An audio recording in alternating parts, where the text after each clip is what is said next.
সঙ্গে আমার পার্শ্বিক সত্যি শেয়ার করা হয়েছিল, তারপর আর কোনো ভিডিও শেয়ার করতে পারিনি, তার জন্য আমি অনেকটাই দুঃখিত। আর আমি আগের ভিডিওতে বলেছিলাম যে আমি গেছি হচ্ছে মানে আমরা চলে গেছিলাম হচ্ছিল গঙ্গার ঘাটে গঙ্গা আরতি দেখার জন্য। তো টুকটুক থেকে নেমে তারপর আমরা হেঁটে যাচ্ছিলাম। তো এখানে একটা ব্রিজ পড়ে, তো ব্রিজের উপর দিয়ে আমরা যাচ্ছিলাম। আর এই ব্রিজের উপর থেকে একটা বাচ্চা এই যে গঙ্গার মাঝখানে লাফিয়ে তারপর হচ্ছে সাইডে যাচ্ছে। এরা হচ্ছে এখানকার লোকাল বাচ্চা, মানে এখানেই থাকে, এরা এখানেই বসবাস করে। আর এটা এদের সঙ্গে খুবই পরিচিত, মানে এরা এটা করে অভ্যস্ত। তো আমরা দেখছিলাম। আর দেখো এখানে ক্রাউড, মানে প্রচণ্ড পরিমাণে ক্রাউড ছিল।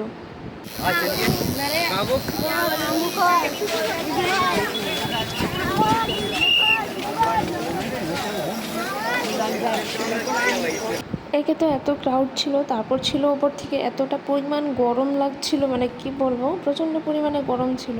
আর বৃষ্টি হয়েছে তারপরে এতটা গরম ছিল।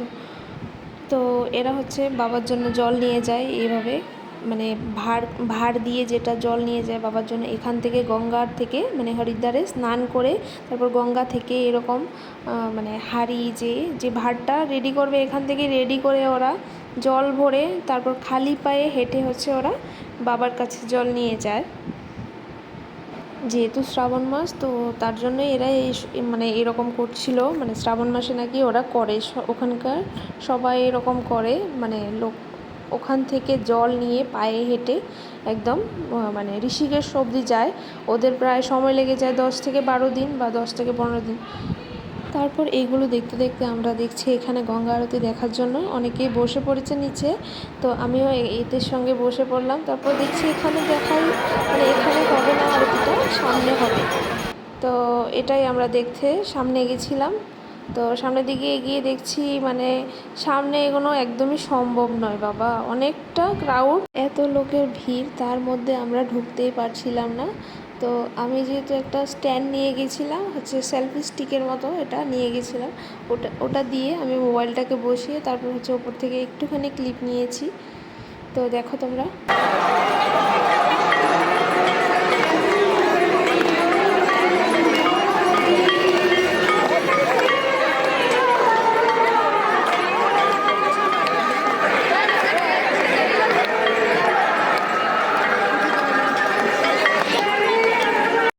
এই যে এই আরতিটা শুরু হয় হচ্ছে সন্ধ্যা 7টা থেকে 7:30 অবধি। আর এই আরতি দেখার জন্যই আমরা মেনলি ওখানে গেছিলাম, ওখানে চলে গেছিলাম, গিয়ে এই আরতিটা দেখতে পেলাম। সত্যি ভগবানকে অনেকটা ধন্যবাদ জানাচ্ছি, কারণ এই জিনিসটা আমরা শুধুমাত্রই, মানে আমি সত্যি কথা বলতে আমি ভাবিনি কোনো দিন যেতে পারবো। আর এটা আমি সবসময় মোবাইলেই দেখতাম, মোবাইলে দেখেই মানে ভালো লাগতো, কিন্তু কোনো দিন ভাবিনি যে ওখানে যেতে পারবো।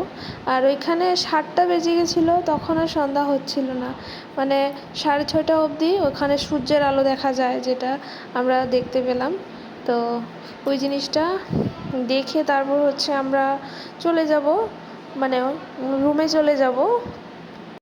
জানি না আর কোনো দিন যেতে পারবো কি পারবো না, তার জন্য আমি এই যে সুন্দর মুহূর্তটা আমি একটু ক্যামেরাবন্দি করে নিলাম। তো আমি তোমাদের সঙ্গেও শেয়ার করছি। তো তোমরা দেখতে পাবে এখন, মানে যে আমরা মোবাইলে যেটা দেখি একদম নিজের চোখে একদম কাছে থেকে দেখতে পেলাম, তোমরাও দেখো।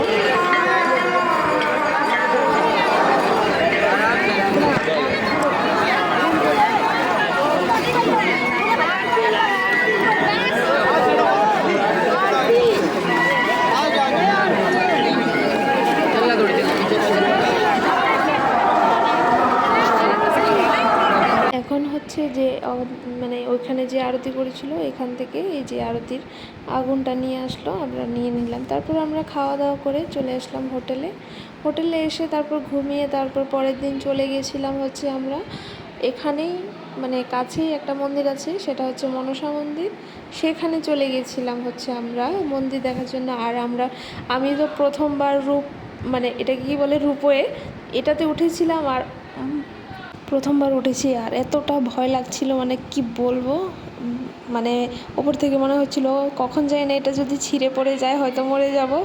আর মানে এই জিনিসটা ফিল করতে করতে তারপরে আমি মোবাইলটা বের করে সাহস করে আমি ভিডিও ক্লিপ নিচ্ছি।